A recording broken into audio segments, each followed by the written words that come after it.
The consumer carbon tax no longer, and that's in most of Canada.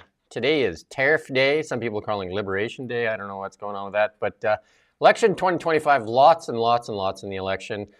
I'm Jim Check with Now Media. On the phone with me, all the way from Ottawa, our nation's capital, Ian Burns, our managing editor. Traffic flowing nicely here in the central Okanagan, and weather looking not bad. How is Ian this morning? I'm still sick, and Ottawa is still sick by the looks of things. It's very cold and pretty grey, so How we're still in the winter here. keeping everybody up to date on the reality TV show in your car that died on the side of the road? Where's that at?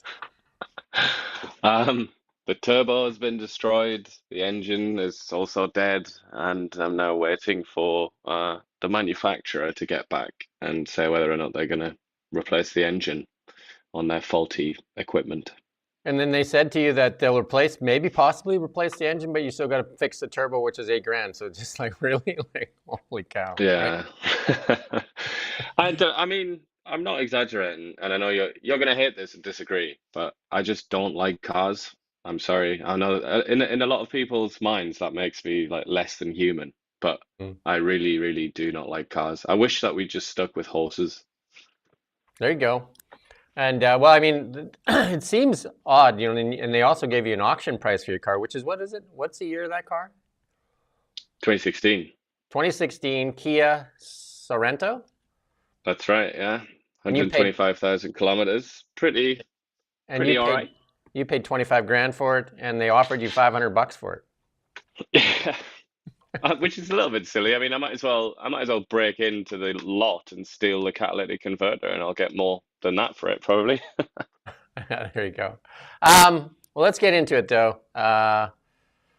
So the first thing to start off with Daniel Smith and saying after years of relentless pressure from the Pierre Poilievre and provincial conservative governments across the country, the Liberal NDP coalition finally scrapped the punishing and I'd say the compounding carbon tax, which made our economy poor. So starting today, she said you'll save 17.6 cents a litre. So she's celebrating it as a conservative win. So was John Rustad. Pierre doesn't really come out and say much about it. But here is, we got a clip to play from a Liberal MP, though. There you go. Let's play this Liberal MP clip.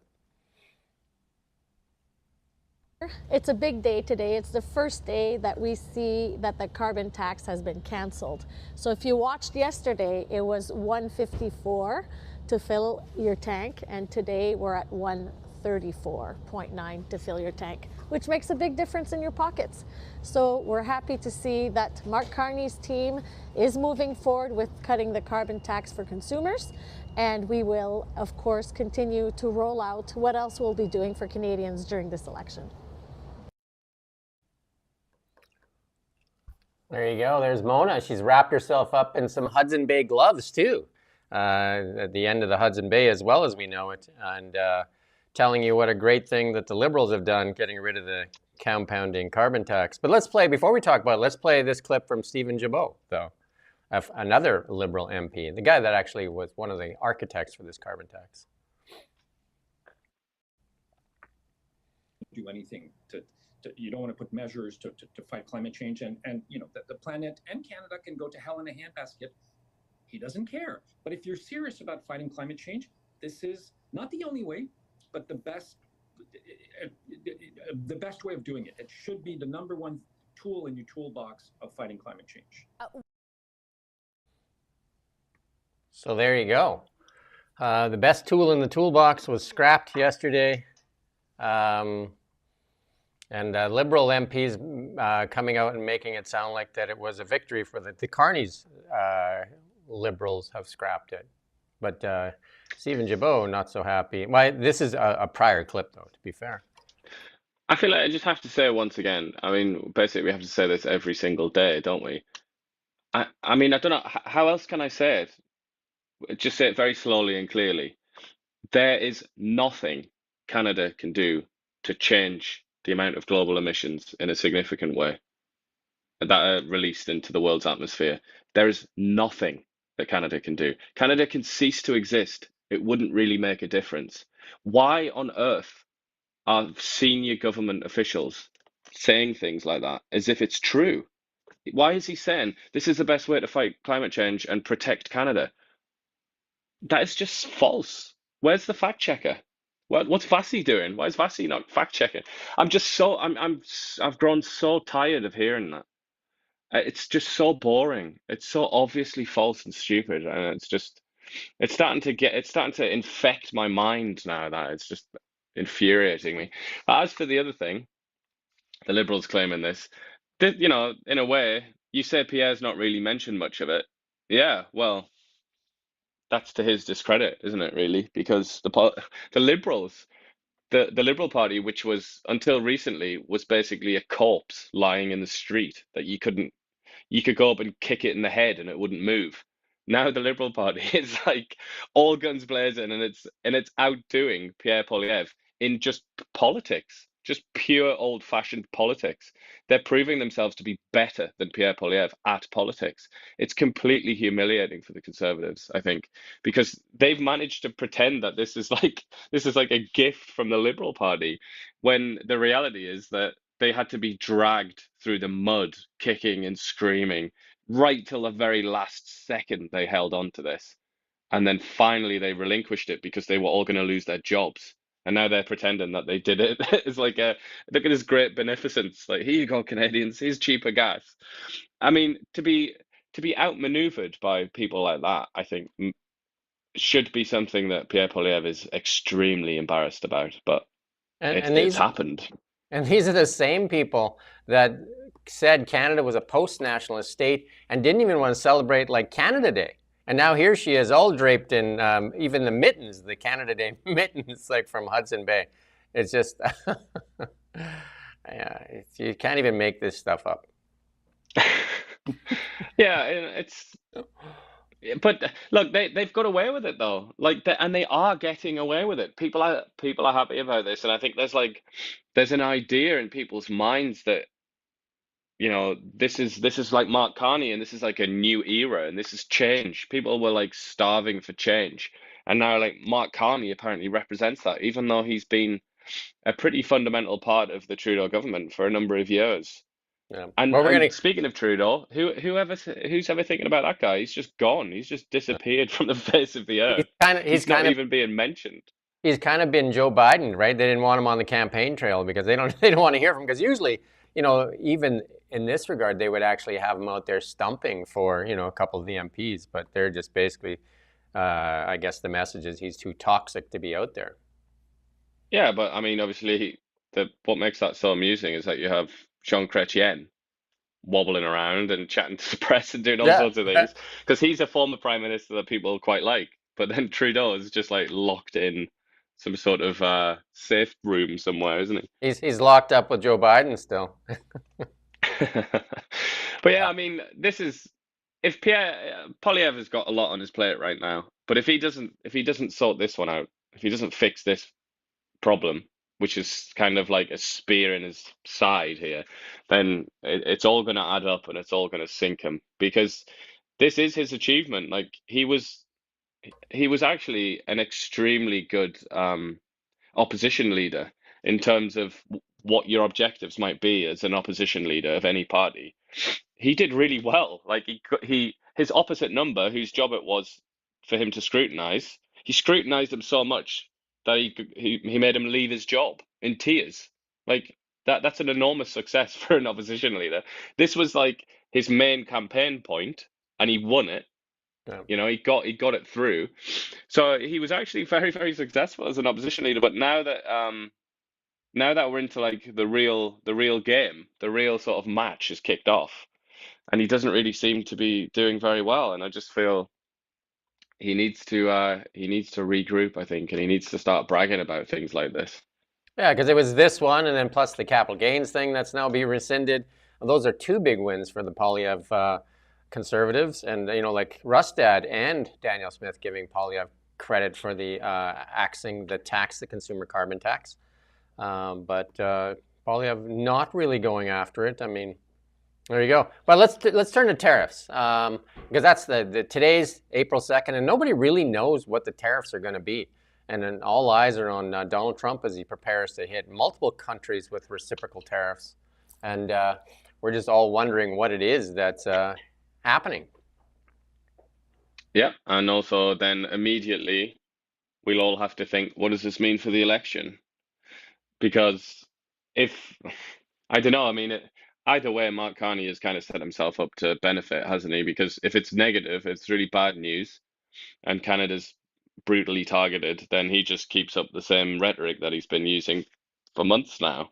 And it's like war, economic war with the United States. We have to go off and do our own thing, elbows up or whatever, easy peasy. But then if Trump also comes out and says, which seems, he's hinted that this might be the case, Donald Trump, because he's been a lot nicer to Canada recently. If he comes out and he says, yeah, we're going to give Canada special treatment of some kind, then Mark Carney can say, and his kind of lieutenants can come out and say, yeah, look how good Mark Carney is. Look what he's got us. Look at this prize. So I mean, he's like, it's like a chess game or something where Mark Carney he's got himself in an excellent position, and Polyev again. I mean, I don't mean to beat him up while he's down, but I mean, Polyev has kind of played anti-chess, and he's got himself in a position where it almost doesn't matter what his next move is. He's going to be checkmated. I think he's in a really difficult spot because he chose not to really concentrate on the Trump thing when that's what everybody wanted to talk about and hear about, and now he's kind of late to the game. So Carney can come in and claim good news, or he can also claim bad news in a way and lean into that, and that's kind of one of his strengths. So yeah, I mean, my prediction is that it's not going to be great for Polyev anyway. Daniel Smith expects key industries to escape the new tariffs, though. According to her, she says like the oil industry will escape the tariffs, and the agricultural industry, and the ones that will get hit will be some of the timber and pharmaceuticals, right? Yeah, well, I mean, if he did continue to hit oil, I mean, he's already said that he wanted to do it at 10%. If he did do that, then he would prove himself to be quite extravagantly stupid as a president, wouldn't he? Because they just don't have. I mean, not only do they not have an alternative lying around, but they also have an entire system of refineries that are set up to process Western Canadian Select, or the oil sands, the sort of chunky blocks of oil. Like their whole system down there is set up to process that. And the only other source, I mean, there's some of that in Mexico, I think, but the only other place that you can get substantial quantities of that is Venezuela. And obviously that for many reasons that's not on the cards, I don't think. So I mean, it would just be kind of shooting himself in the foot, wouldn't it, if he did that? And Alaskans back Canada in face of those White House, like the rhetoric with Donald Trump saying that, he's going to annex Canada or take Canada over. And, like they're coming out. And Republican Party Representative Chuck Kopp says he doesn't back his president and party leader in his approach to Canada, explaining we can't imagine Alaska without Canada. I mean, it's hard to get to the other parts of the United States if you're going to drive without going through Canada. Yeah, I mean, this is quite significant though, because this involves Republicans, and Right. Republicans so far have been very, very craven and very like scared little schoolgirls when it comes to Donald Trump. They haven't wanted to make a peep, even though the majority of them seem to be very well aware that his economic policies are brain dead, and that tariffing in Canada and talking about annexing Canada is, again, extraordinarily stupid. And basically, nobody in the party wants that to happen. But they've been so cowed by his election win and by his vicious crew of servants that they haven't wanted to kind of put their head above the parapet. But now, yeah, I mean, Alaska, like you say, like because of how reliant they are on Canada, the Alaskans, they can't really afford to play that sort of stupid game. So they are now starting to say things, and it could be the first crack in the edifice of Trump's little cult that he maintains within the Republican Party. So that could be good news for us anyway. Yeah, we're going to head into the election 2025 coverage. Lots of stuff to talk about in election 2025. We got a little intro here for you. But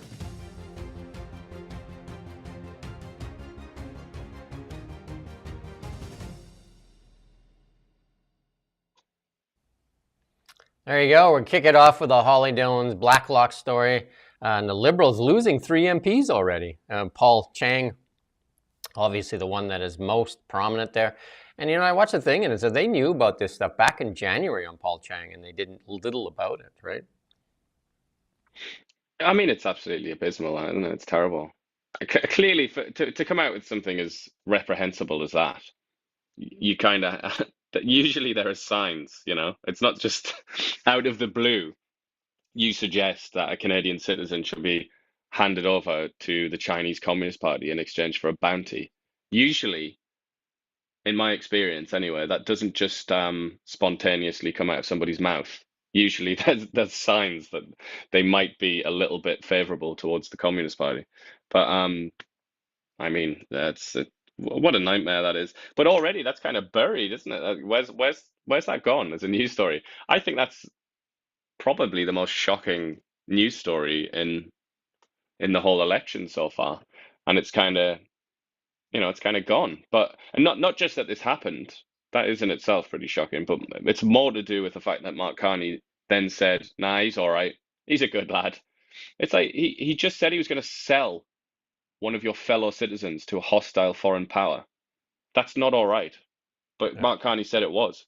I just feel like that's extraordinary, and I expect we'll hear more of that from the Conservatives at least. And the other 2 ridings also subjected to, the ones that dropped were subjected to Chinese interference as well. Yeah, well, they the Chinese, it's done through what is it? It's through some sort of like the workers department or something like that. It's a really obscure department within the Chinese system. They're the ones that go abroad and do stuff like this. And they're like true believers, completely deluded maniacs that completely believe in Maoism and Leninism and all that nonsense. And yeah, they come in they come into communities where Chinese people live, obviously. They wouldn't try this kind of thing in a place that didn't have many Chinese people. Like, they wouldn't try this in Kelowna, I wouldn't expect. But they go to places where they can kind of threaten and influence the sort of population in those I think ridings. in really densely populated, like Chinese ethnic backgrounds is where they kind of concentrate their efforts because they can actually use influence and threats to kind of like alter the decisions of people in those communities. And they also threaten their families. So if you come from China as like a lone man or woman or whatever, you come and move to Canada, you're obviously going to still have your family back home, and they threaten to punish them in certain ways. And I think that's, as most people in the business of threatening and blackmailing people understand very well, the best way to get somebody to do something is not to threaten them, but to threaten people that they love. So, I mean, I think it's surprisingly easy actually to sort of get what you want in that situation, and they do. And it is, it's an enormous problem that we face in this country, and it's also in other Western countries. Yeah, another Holly Dolan Blacklock story. A federally sponsored foundation is offering cash for election coverage. The judges panel is signed to approve over $35,000, and this is led by Margot Goodhand, former Winnipeg Free Press editor, saying that who once urged Liberals to stand up to bullies in the Conservative Party. No bias there. Grants up to $35,000 per journalist will be awarded to support election-focused journalism involving travel that will not have occurred if they didn't have the grant. So there you go. They have about $500,000 to dish out for this. More, and we're going to talk about this later, where they actually asked Carney, because some of the Liberals actually threatened journalists by cutting off their funding if they didn't toe the line better, which is surprising. We're going to play that clip, actually. So there you go. She, as well, that Margot Goodhand, I don't know if they mentioned in this Blacklock story, because I'm only looking at a little excerpt of it here, but she was also very high up in the Council of Self-Declared Experts that decided whether or not you got taxpayers' money, that enormous taxpayers' largesse, the tax credit for journalists. she decided whether or not you were a legit journalist, even though, as we see here, she'd come out and talked about how great Justin Trudeau was and how he had to be elected at the expense of the conservative bullies. So she was obviously, from the get-go, a completely compromised individual that never should have been within 1,000 miles of something like that. Yeah, and they've been very selective in who they fund, and then they also, with Bill C-18, put their knee into the throats of independent journalists like ourselves and make sure that we, A, don't get funding, and B, took away our huge audience on Facebook and Meta of over 200,000, and we're still without that audience. While the federal government, Liberals, and the Liberal Party that's campaigning right now is, poised to spend millions of dollars with Meta, the evil empire, according to them. We always saw Facebook Indeed. as a symbiotic relationship. Ours, we put the content on there willingly, freely, in exchange for the traffic that it drove to our platform. News outlets all across Canada, including the CBC, have seen their traffic cut in half, and many have seen their revenues cut in half.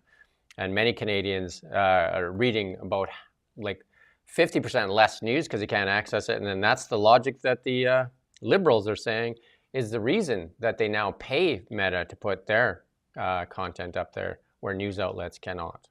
If that doesn't just blow your mind, I don't know what does. And I would also even add, like, some people might be thinking, all right, well, who cares about the news? Like, I'll just go on YouTube and see my favorite dude making a video where he talks about Canadian politics or something like that.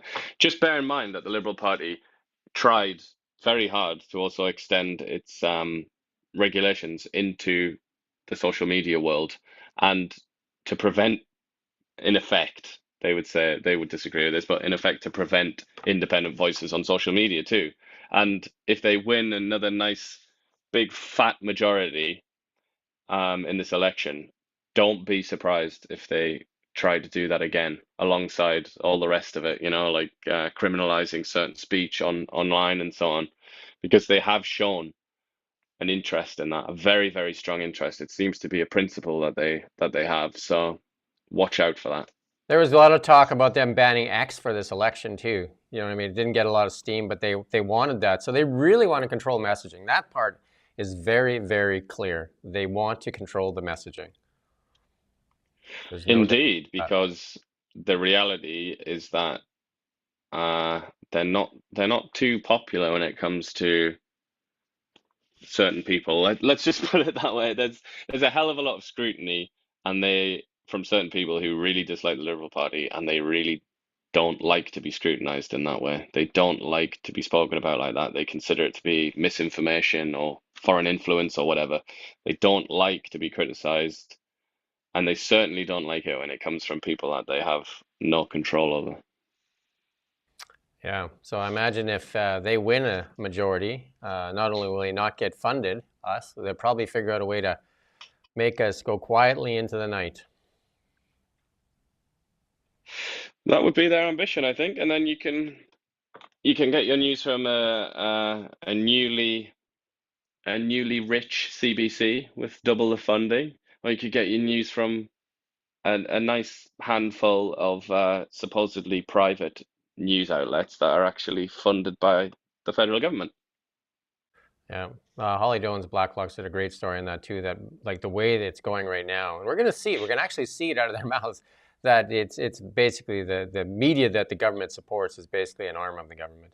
NDP taking a shot at Mark Carney and his housing plan there, saying that before taking credit for something that happened 90 years ago, you could start by taking responsibility for the last 9 years. And this is they're coming out and saying they're going to build 500,000 homes and create this new housing entity. And actually the federal government is going to start building homes. And then there's a lot of people putting up some of the pictures of the homes the government have built in the past, and they don't look good. I actually, when I was a young man working in construction, I was part of a project that helped build some government-funded homes, and they were not done to the same standards as the other projects we worked on, that's for sure.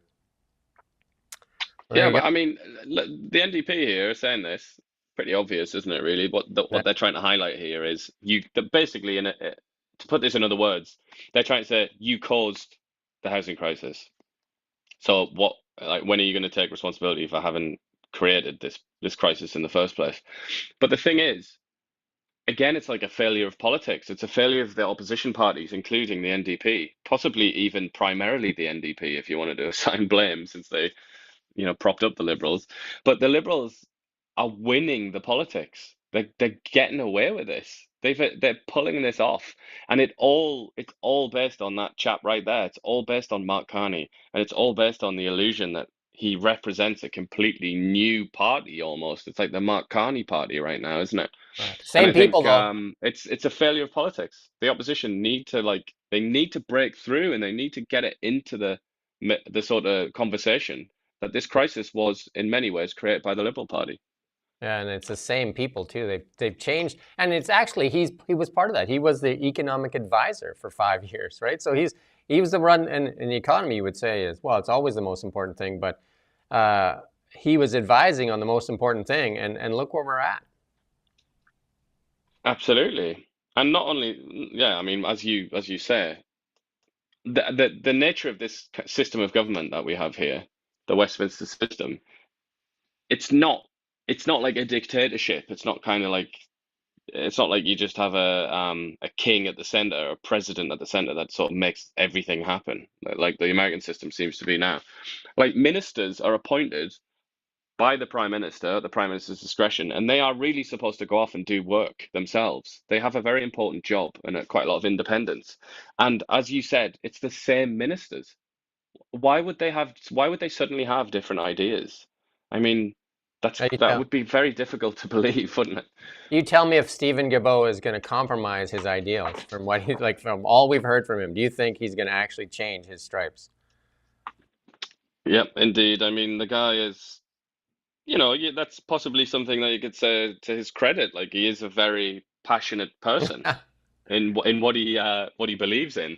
Be very hard to imagine that he would drop that his reason for living as far as I'm concerned. That's his raison d'être, as he would put it. Yeah, so the other thing that they put out a press release this morning, the Liberals saying that Canada's dairy sector, you and I have talked about this a while, is off the table in any negotiations with Trump. So they want to continue to protect that dairy sector there and those tariffs and all that stuff. So that is one of the things that has been caused some grief even in with UK trade relationships. I mean, that's putting it lightly.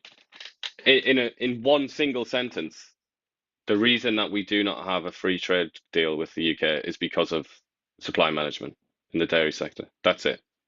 And it seems to me at least sort of 50% of the fury that's coming out of the US is related to this as well. I mean, when you I'm not talking about the absolutely brain dead morons that just squeal nonsense on X or whatever, but I'm talking about the people who are actually using some of their brain power on the American side. A lot of what they complain about is like tariffs on milk and so on, and all like restrictions on how much you can sell into the Canadian market. And they obviously look, if you want free market, if you want to actually do business in a sort of traditionally capitalistic way, supply management is not going to have any sort of space there because it's not free market. It's not capitalistic. It's much more similar to what you see in command economies, like communist countries. It's not compatible with free trade and a free economic system. So I think that's, I think the Americans don't like have this obsession with milk or anything like that. I think they see this as a kind of an imbalance where the Canadian side is kind of just cheating a little bit, and it really upsets them. It's like the principle rather than the specifics. Yeah, and so they've basically said they're going to do anything they can to protect the dairy sector, but not as much noise being made about the canola section, because when Scott Moe was asking about, the tariffs with China, that doesn't even get talked about, right? That doesn't even break through the noise, right? There's Saskatchewan, they're left holding the bag, and it's not good.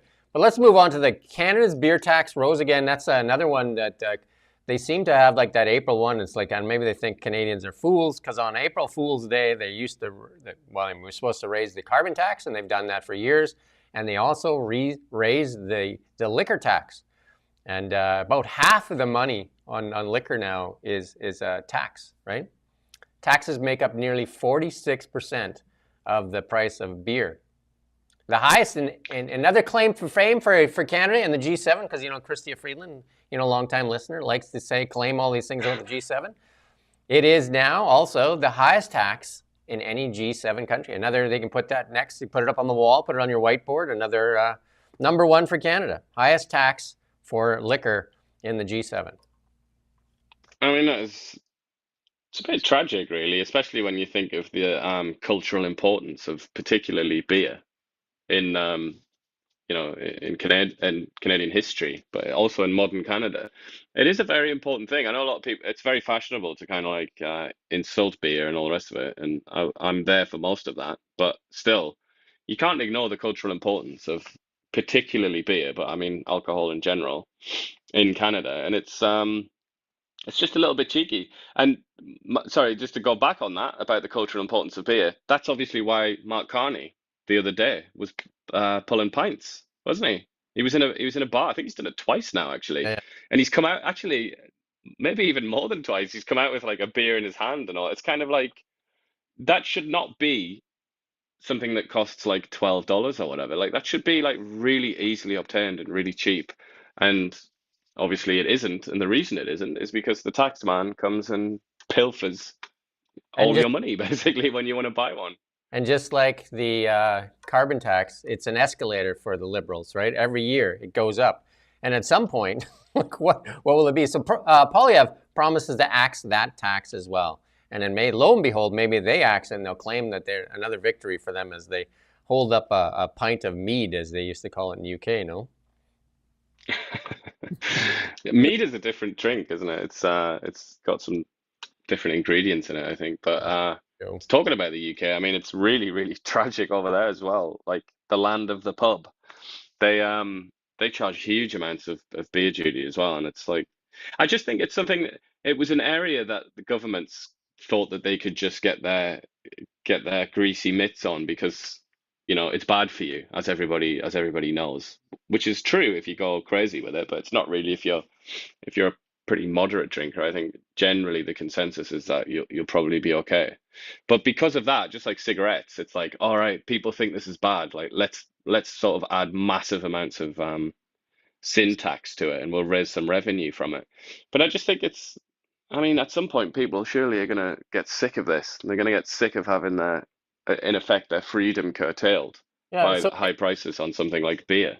again, and during COVID, beer and liquor stores were considered an essential service. But here we are, like it's almost 50% of the cost of beer is taxation. That industry does about just under 150,000 people in Canada, right? So again, another industry at threat, and you keep raising the price of it. I mean, people look for alternatives, right? Yeah, and it's like this is another thing we should probably emphasize, or it should be emphasized generally, that this is not like cigarettes. Like cigarettes there's not really much good associated with cigarettes, is there? Whereas beer, that goes back thousands and thousands of years, and it has like a very important cultural and social element to it. Like it's a bit more complex with beer, and I just feel like, yeah, these taxes are just over the top, aren't they? And probably it's worth complaining about. I'd say that the one thing though is Justin Trudeau, his biggest claim to fame that I can remember, that his biggest accomplishment was, and I think he ran on it, was legalizing marijuana. Again, our friend Sir Elton John says that was the biggest mistake Canada's made, but I don't see that same escalating tax for Mary Jane as there is for beer. Maybe he's trying to make sure that the Mary Jane is more prominent than the beer. Yeah, or maybe the Liberals are happy for people for an increased instance of psychosis and all the rest of the things associated with marijuana abuse. Maybe they want that in society for some mysterious reason. I don't know. Jagmeet Singh obviously now realizes who his real target is, as he was the one that propped up the Liberals for, these these past two governments, and now he's realized that it's to his detriment that his party might get wiped out right now, and so he's pointing out some things that are pretty obvious. And this is his tweet recently. Said, does this look like the headquarters of a $50 billion business under Mark Carney? Most of Brookfield's core operations are registered here in the Bahamas. And then, like some of the Liberals defending this are saying that, oh, well, you would do it too if you're a smart businessman. So, so there you go. Tax evasion is now a smart thing to do, but if you do it, I guarantee it won't be a smart thing to do. There'll be people banging on your Yeah, door. but who, which prominent political figure made precisely that argument when he came to fame in 2015? Who is it that did it? It's Yeah. Donald Trump. He said exactly that. He said, "Yeah, I fiddled my taxes. I did absolutely everything I could. I gave money to Hillary Clinton. I gave money to all these people. I greased the palms. I used every possible mechanism available to try and dodge taxes." And he's saying, I did that because I'm smart. And then he said, I'm going to apply those smarts to the US government and I'm going to help you all. I'm going to help you all out. And he was, decried for that. He was despised for that by like half of the population in the US and probably more than that in Canada. And yet Carney has said exactly the same thing. He said, "Yeah, I did. I used all these instruments and whatnot. Of course we did. That's kind of how it happens. But I know how this works, and I've known for many years, and I'll bring that knowledge to the federal government." It's a perfect echo of what Trump Right. said. Lots of people saying now that Trump favors, and we'll get into it in a bit here. Trump favors Carney for that reason and a couple other reasons that are even worse. But we'll get to that in a bit here. But we do have, like the CTV. We won't play it again because we played it yesterday too. But and this is what we talked about earlier. CTV said that they knew about it in January and did nothing. And there was 40 human rights organizations. RCMP pressured Carney, still refused to act. And that has to, like something that journalists keep tracking down because they knew about this and they knew about it earlier and they could have mitigated this, but they decided not to because I think for them it's Liberal Party at all costs and even the proroguing of government. What was that? What was the purpose of doing that other than Liberal Party first, not Canada first, Liberal Party first? And this is what we continue to see is Liberal Party first. Well, we're seeing them kind of act. They're putting on a very friendly face in public, but if you just actually look at what's happened, it's very sort of Machiavellian, isn't it? It's a bit like Game of Thrones, I suppose I'd say, that would be the popular reference, because they're just doing what they need to do to get power, really, aren't they? And we've seen that with Mark Carney's seat, where they just conveniently turfed somebody that had been an MP for like 15 years. We saw that with Ruby Dala. It was just like they looked at her and they thought, God, that is awkward. That's inconvenient. Like, just get rid of her. And they got rid of her. No real explanation, no real investigation, no curiosity from the journalists, who are all basically liberals anyway, or at least they want the Liberal Party to win because they don't like Pierre Poilievre. And here we are, it's like, and Mark Carney's, he's still in that honeymoon period. Like, it takes a while, I think, for all of the slime to accumulate on a political figure. Just look at Justin Trudeau. How long did it take for him and his very sort of presence to become a toxic force for the Liberal Party? It took like 9 years or something. Like all of the scandals that he went through, and he survived them, including, he violated the number one rule for left-wing liberal people, which is he did something that could be considered racist more than once, numerous times. So he breached that sort of racism barrier, and he still survived. So I think if you look at Carney, he's at the very beginning of that journey right now. So he's like immortal, isn't he? It's like it just bounces off him, all this stuff. But it is slime ultimately, and it is accumulating. It's just, at what point is that going to actually affect them? That's the question. The Toronto Sun with their front page there saying, Mark Carney came out and said that they will not get rid of Bill C-69 and that they will keep the emissions cap. And that is really contradicts kind of like when they were talking about when Jean Chrétien said they're going to build that pipeline. And it doesn't sound like they're going to build any pipelines. But I think the key thing for people to listen to when Mark Carney talks about energy, the question we would ask if we were able to be asking him questions is, what type of energy are you talking about? Because I don't think he's referring to oil and gas. I think he's referring to what we call the minor leaguers, the solar and the wind and stuff like that, as opposed to what we call Canada's superstars, oil and gas, Well, LNG. he says, in his own words, he says he wants to make Canada a superpower in both conventional and, I think he says, green energy, or whatever word, renewable energy. So, Yeah. I mean, he's given himself permission to concentrate on the second one there, isn't he? And I'm pretty sure that's what he's going to do, since that's what he's devoted his career to. Well, it's going to be pretty hard to get anything done without repealing Bill 69, because a lot of companies ain't going to invest. What's not a word? Won't invest if that thing is hanging over their head, because you spend $1.5 billion and then somebody pulls the rug out from underneath you, and those are massive projects to do. This is not like a couple $100,000. This is billions and billions of dollars.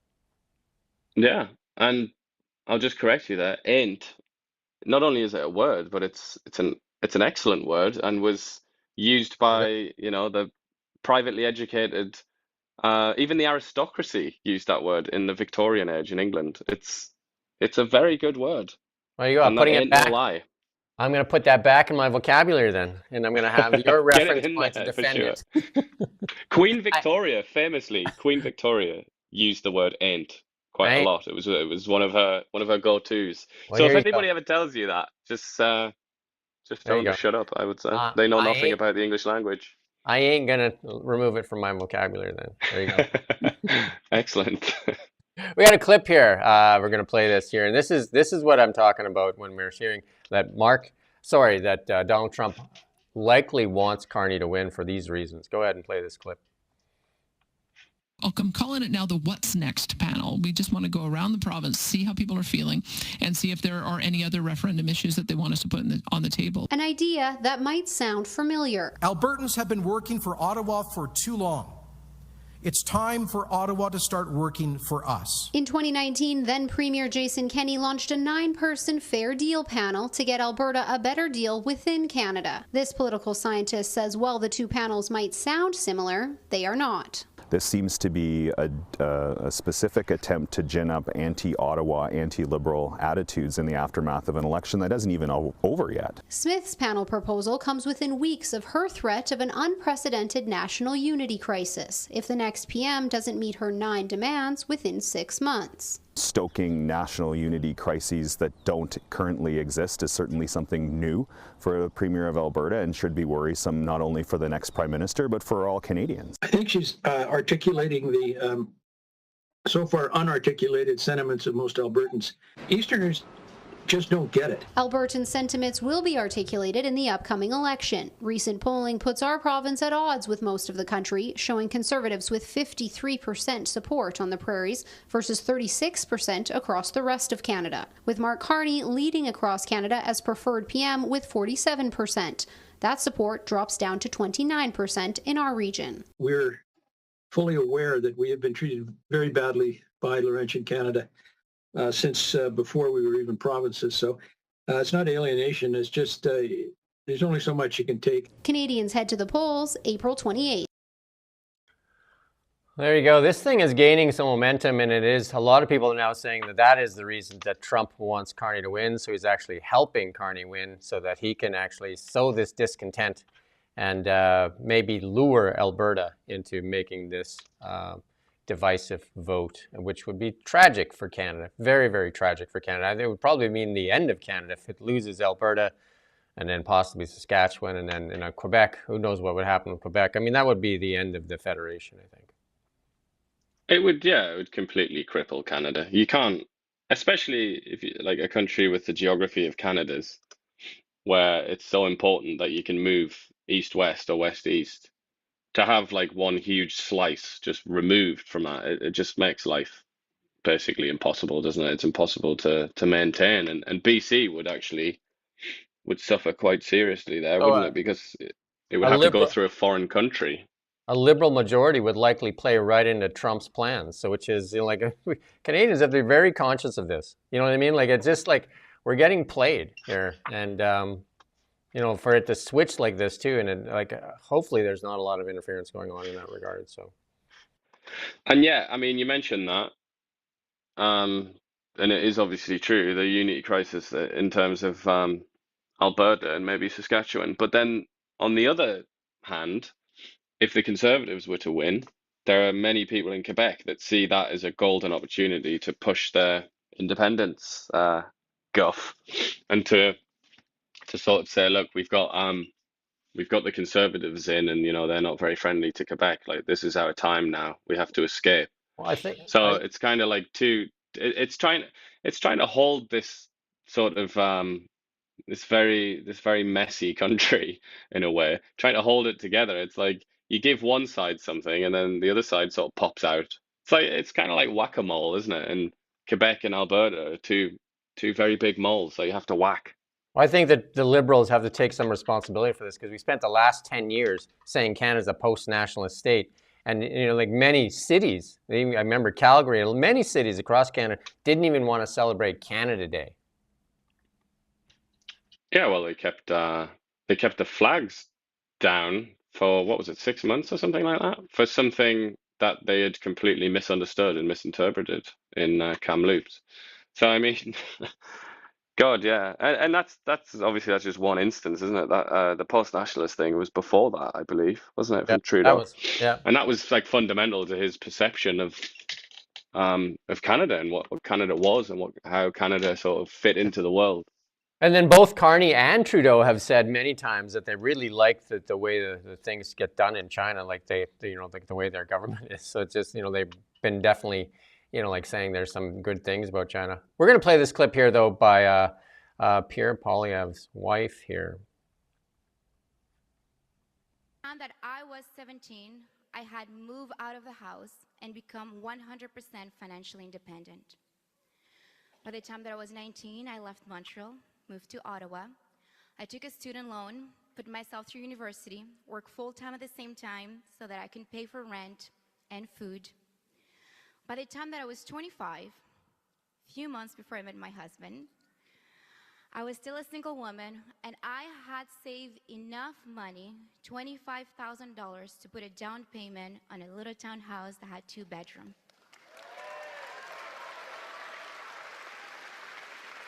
Thank you.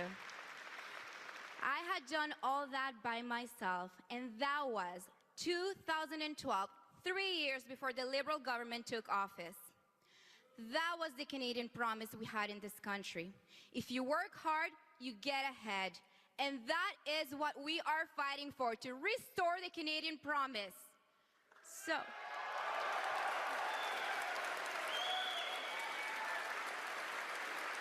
there you go.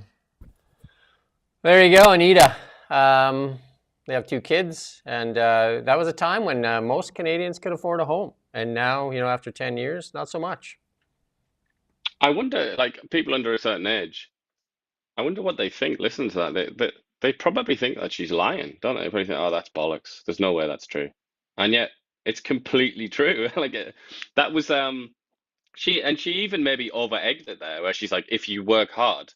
I would sort of counter and say, not really. I think not so long ago, you didn't even have to work particularly hard. You just had to sort of, arrive on time at work and sort of do the sort of basics that would be expected of you, and the sort of, the Red Sea would part for you. You would get the house, you'd get a car, like it would all sort of fall into place.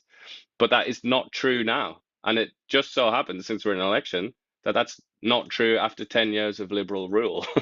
So I mean, again, though, this is like, how on earth is Mark Carney managing to bury all this? Because this is kind of was in the background of what sank Justin Trudeau, is that living standards have just absolutely collapsed in this country, particularly for people under a certain age.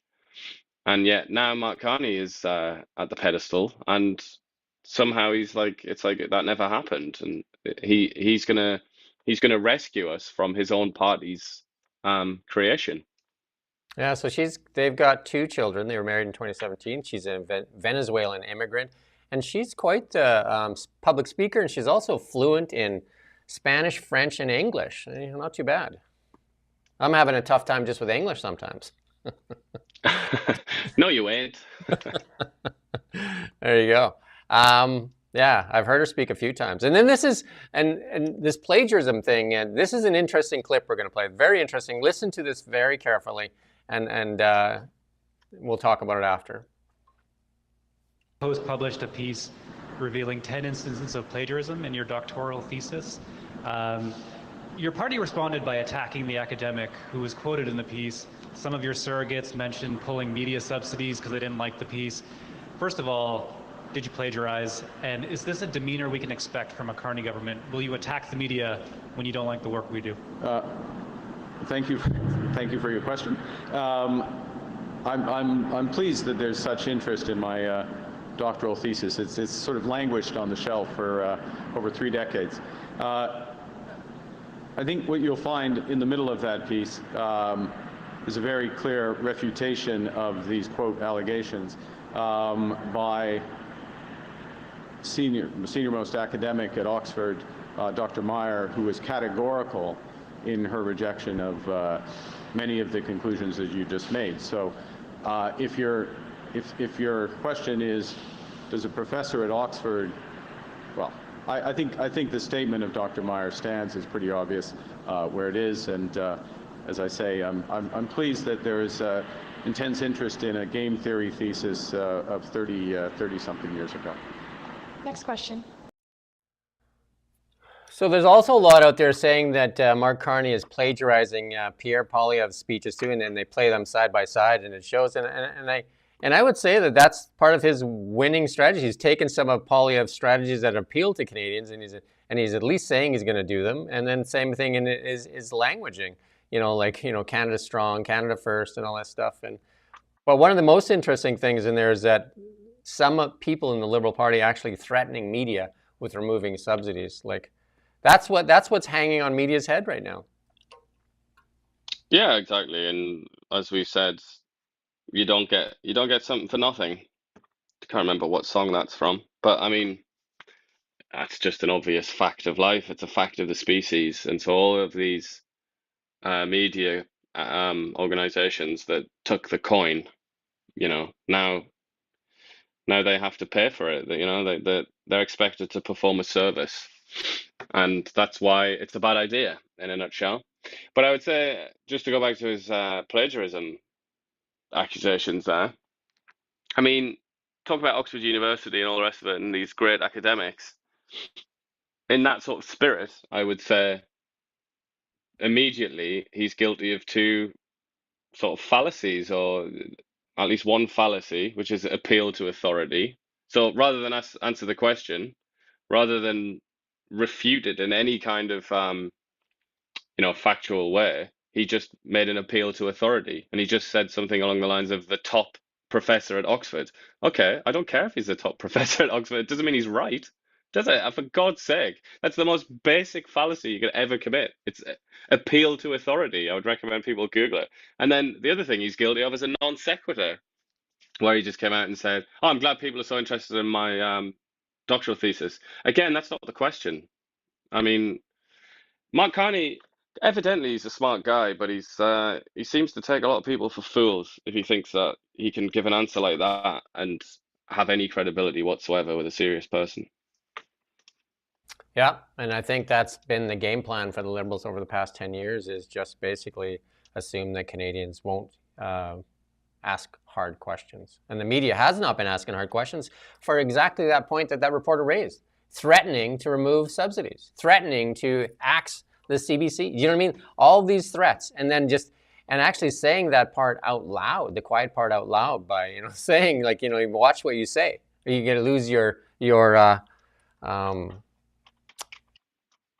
lose your ability to function. For us, they just want us to go away. They don't just threaten us; they take away our audience, right? Yeah, well, they did that a long time ago, I guess, didn't they? There you go. But yeah, it's sad to think that that's the level that Carney thinks that the average Canadian is at. That they'll swallow what he just said there, because that was not intellectually acceptable, if I can put it that way.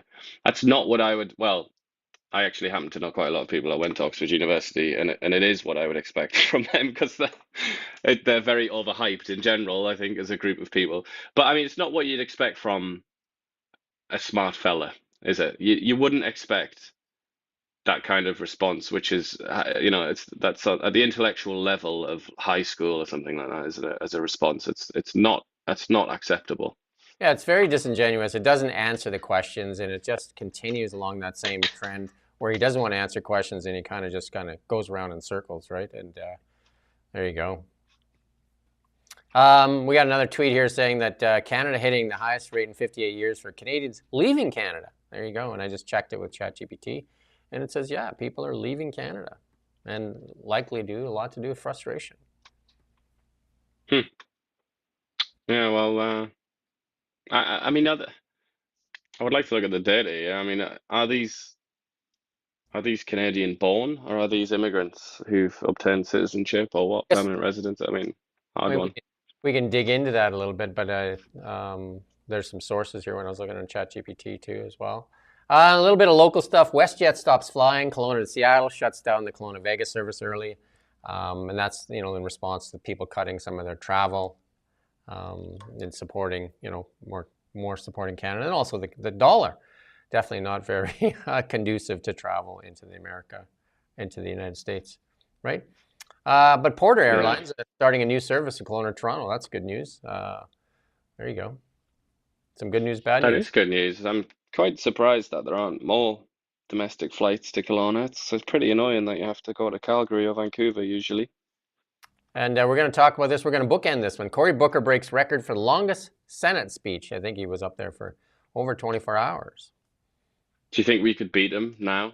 Yeah, I think you and I could go for 24 hours.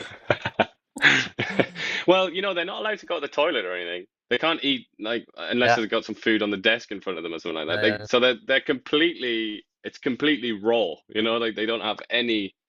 There's no help, and I don't think they would accept if you brought a toilet with you, like a little potty. Well, you could probably do that. You could probably do the fighter pilot thing and put that little bag tied into your thigh. Lots of people do that in concerts. Actually, a lot of females and males do that. They put that because they don't want to lose their spot at a concert, so they use that flight bag, and then they can urinate in it as they're enjoying the music. So I'm sure he might have had that, because it's tough to go 24 hours without going to the washroom, right?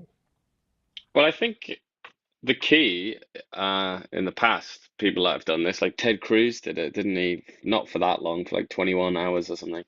But I think the key is like they sort of adopt a monkish approach to life and consumption, and they just don't have anything for like a day in advance of when they're going to do it. But I mean, in this case, I mentioned Ted Cruz there, and obviously the guy whose record he's beaten. In both those cases, they were doing something called a filibuster, which is where you just because of the way that the system's created, you can just keep speaking and speaking and speaking, and it just kills. You can't get the bill passed anymore. But he wasn't doing that, Cory Booker. He was just doing it to attack Donald Trump, I think. So, in other words, and another way to sort of phrase that is he did it to attract attention to himself. Yeah. Let's move on to markets. Gold, hanging in that mark there, well over the $3,000 mark, and trying to move higher. And again, geopolitical stuff keeps that gold kind of churning in there. Crypto looking like it wants to go. We've been talking about that since that $80,000 mark there. So it looks like it's slowly gaining some ground there, the $86,000 mark. And the Canadian dollar definitely looking for results from an election right here. The tariff thing, see what happens. Like I'm sure as the day wears on, we'll find out what is going to get tariffed, what is not going to get tariffed. And we'll see if this plays out where it is Trump actually trying to make it look like Carney should win this election, or what goes on here. Because he's definitely taken a different tact with Canada since Trudeau's gone. Yeah, there's been no Governor Carney, has there? Not yet. Maybe he's got that plum in his focus there. In our AI and tech segment, Apple works on an AI wellness coach. God knows we all need a wellness coach, right? There you go. Apple's reporting developing an AI-powered health assistant, part of a project called Project Mulberry. And that should come with the launch of iOS 19.4, earliest spring or summer. There you go. Don't worry about going to the gym. Apple's got the solution. It's all good. Well, they've got a lot of proving to do, haven't they, when it comes to AI? They've been pretty quiet so far. So maybe this will be their breakout. Apple definitely in the back seat there. Ever since the passing of Steve Jobs, Apple has not been that innovative. Like, there's nothing really new that I can think of that is that game-changing with Steve Jobs to bring stuff out that was revolutionary, right? The iPhone, definitely one of the most important devices in our modern generation here. That the iPhone changed the world. I think 2008, right? Yeah, I would say off the top of my head, they've tried a lot of things, haven't they? Like they tried that the glasses thing. That didn't seem to really work. But I would say the AirBuds, whatever, that's probably the most successful thing that they've had since the iPhone. Yeah, but that's pretty Mickey Mouse when you consider what the iPhone did to so many industries. The earbuds really didn't change anything, right? But the iPhone changed so many industries all at once. Yeah. This one here, we're going to show you next, is likely going to have even a bigger impact as this thing starts to roll out. We're going to play this clip here.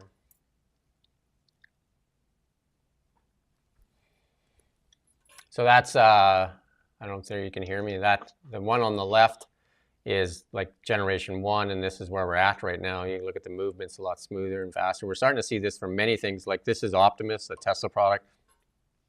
Figure 1 or Figure 3, then they showed a demo the other day too, and that's just pretty impressive. Boston Dynamics also doing their stuff. That's good, Rommel.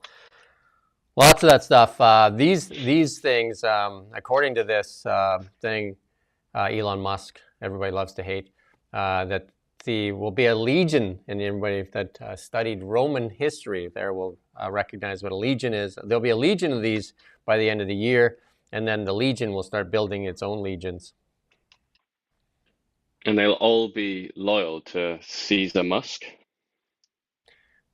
Oh, there you go. And then we're going to talk about a little bit about EVs. Again, a lot of talk about the demise of Tesla in EV space there, and saying that's going to, I actually had a discussion with one of our reporters and say that, Tesla is basically dying. And I'm just like, where you go? Tesla Model Y becomes bestseller in China for March 2025. Tesla Model Y dominating Chinese. And so the reason that the numbers have dropped off for Tesla is because they engineered their lines to launch the new Model Y. And they did that in all factories at once, all 4 of their factories. They did it all at once.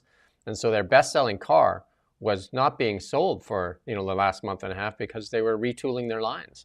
And so now this car is launched, so it's now the #1 selling car in China. And then our next clip here, it is now the #1 selling car in Norway. And as it starts to roll out everywhere, you'll see that this thing, and full disclosure, I have one of the first ones in Canada. I did buy the Model Y, the new Model Y. And I find it amazing. I put a sticker on it, though. I put the sticker on it that says, I bought this before Elon went crazy. No. I bought it just to Or you could just put a swastika on it, and then people would think that it had already it's already been tagged, so they can leave it alone. Already tagged, yeah. That's what people do with their buildings, for graffiti artists. They just tag it first, and then the guy's like, "Oh, that's already been tagged," right? So there you go. Yeah. We got a meme at the end here that'll kind of talk to what Ian just said there. So there you go. And this is our fun section. This is just fun. You got to remember that this is just us having a little bit of laugh, right? This is a different kind of news than most, right? We're trying to level of fun, and we also try to communicate with people in there. Yeah, like someone said, like burning Teslas is not pollution. Yeah, so it seems like the left love Teslas now all of a sudden, but a lot of them are starting to get caught and picked up and do stupid things and win stupid prizes like jail. So there you go. People have to remember that one thing about Teslas is they record all your stupid actions. Like they got your picture, which is they got 8 cameras surrounding the car, so they got you on all sides as you're doing your graffiti. So you're going to be a recognized artist. How's that? And again, this is just fun. Somebody put this meme up there, and we're more than willing to share other memes. Deer tick, dog tick. Make what you want of that. There you go. Maybe he just loves the moon. There's nothing deeper there to identify. Yeah, just a moon tick. There you go. And then this one I thought was funny as well. Imagine being mad at 2 guys who don't take a salary for exposing people who steal your hard-earned money while taking a salary. Another one that is just makes you think, right? There you go. And then the last one. Oh no, there's 2 more, right? And this is your friend Cory Booker. Yeah, he's got pretty crazy eyes, hasn't he? That's right. So he must have been jacked up on something to stay out there for 24 hours just talking endlessly, right? And then this is the last one. This is the full circle where you talked about it. Don't get offended. It's just a joke, right? Yeah. Well, that's been true That's been true for a while. I've pity the poor Nazi there, trying to trying to actually trying to have an argument and say like, no, I actually am racist. It's like everybody gets called racist now. How do they stand out? Oh, I guess the question would be, would they want to? Maybe they like this in their I think, devious Nazi ways. I mean, my point of putting that up is there's some terms that are overused, right? Like, like they just seem to just want to label people with everything. And, like anytime you get mad at somebody, you pull out that word, which is, and in my mind, I have some Jewish heritage. It's disrespectful, right, to the people that suffered, like 6 million people that died. All of a sudden you just turn out that word and just start to use it for your own benefit and start to slag people and slur them with a word that actually, when 6 million people suffered the fate of Nazi Germany. And I think it's just ridiculous to be painting that word on people with little care for what really went on. And it's something that should be respected as well, like the suffering that has happened, and then just like throwing it out there as a normal hate word that you can just paint on people. And I thought the Liberals were supposed to be the party of freedom of expression and love, and they're the ones that are doing most of the shrieking and screaming and painting and labeling and stuff like that. It's just gone too far. Yeah. Well, it's also it's very important to be accurate as well. And I don't think it's a new thing, this abuse of the Probably the take that term off. Nazi, but I mean that's very geographically specific. It's not only geographically, but it's also historically specific. Nazi, I think a lot of people they do themselves a big favor by actually learning what that means, what that stands for. It means the National German Workers' Socialist Party. That's what Nazi stands for. I mean, how does that apply? It's just, somebody that likes to be as accurate as I possibly can all the time. I mean, it's a little bit foolish, isn't it? And even the Babylon Bee here have been a little bit a little bit ridiculous by using the phrase "actual Nazi." Like, I don't really think there are many actual Nazis. If you talk about like real believers in the German Workers' Party and specifically the sort of that context of 1920s, 1930s Germany, don't think any of those people. There might be like a couple of 110-year-olds knocking around or something that still believe in it, but it's just ridiculous, isn't it? It's just and Yeah, also the swastika. Like I think we've had enough of the swastika at this point, haven't we? Which is also kind of like, if you want to get into it, that's like a symbol of certain religions, and I'm sure they're sick of it as well. Like the Jains, they must be absolutely sick of seeing that everywhere.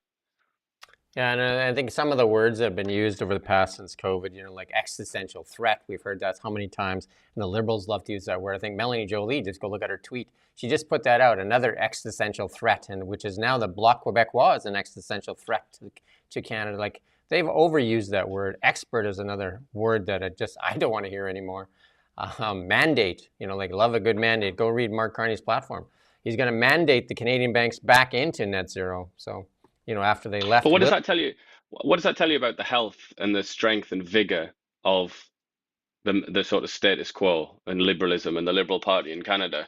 If every single time they want you to vote for them, they have to use that word existential. They have to make it seem like it's life or death. It's like a constant sort of crisis, isn't it? It's like a perma crisis. The And party, it's like, oh yeah, fear. just this time, lads, you've got to vote for us because it's like otherwise extermination. I mean, that to me tells me that their position is extremely weak, that they have to keep upping the ante and have to escalate more and more and more and make it like, no, this crisis is real this time, guys. It's like that's kind of, if you put that down into human terms, that's like an abusive relationship, isn't it? And it's How many times have they used the phrase "threat to democracy," "existential threat"? And like all those things, like and the isms they use. How many isms all the time? Like accusing, Canadians of being racist. I don't even know. Like it's just so much of it. Just go look at their tweets. Go look at their tweets and see what they say on a regular basis. Everything is about fear, and it works for some people. They just love to be scared, and there you go. But that's kind of, when it's a crisis, you have to do something exceptional. That's kind of that's how the Bolshevik Revolution was justified. That's how all these revolutions in history are justified. Any dramatic moment, it's always like this is life or death, this is crazy crisis, you've got to do something nuts right now. Yeah. And the Liberal Party, for however many years now, has been saying that, but then the nuts thing you have to do is vote for them. It's kind of like, it's just, I mean, it's abusing the whole concept of a crisis, really, isn't it? Just to extend their time in power, one might argue. A cynic might argue. Abuse of power and privilege, again, the Emergencies Powers Act.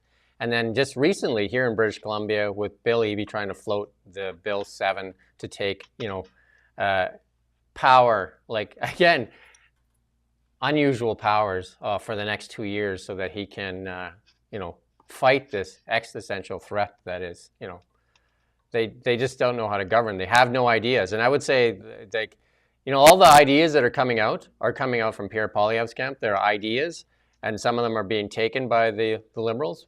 But I would say the BC NDP and the Liberal Party are not the party of ideas. Yeah, well, the change that we've seen in policy terms in the last few months or whatever, it's basically all been conservative, hasn't it? Right. Except it's been implemented by the Liberal Party. And that's the biggest change of all, which is gas prices down by sort of 15 to 17 cents or whatever. That's a conservative policy. That's a conservative idea, isn't it? Yeah, a huge win. And then that's our show for today, though. We do thank you for watching Now Media, and we hope that you subscribe, share this with some friends, increase our audience, as that would be great. And we're going to try and increase our coverage as we move through this election. We're going to be here on election night too. We're going to have a full team here doing the election coverage on April 28th. And we're talking about doing a lot more stuff too. So even the platform review, we'll be doing that. So again, like, subscribe, share this, and we thank you to all the regulars that are here all the time that are actually commenting. We really appreciate that. And you can continue to support us, and we'll continue to dialogue with you. We definitely don't want to just speak at you. And I'm Jim Check with Now Media, and Ian Burns. We thank you for watching our show here on Now Media. We don't just report the news. We live here too. We're your neighbors, bringing you stories that matter to all of us. No government funding, no outside influence. Kelowna Now, local, independent. News you can trust.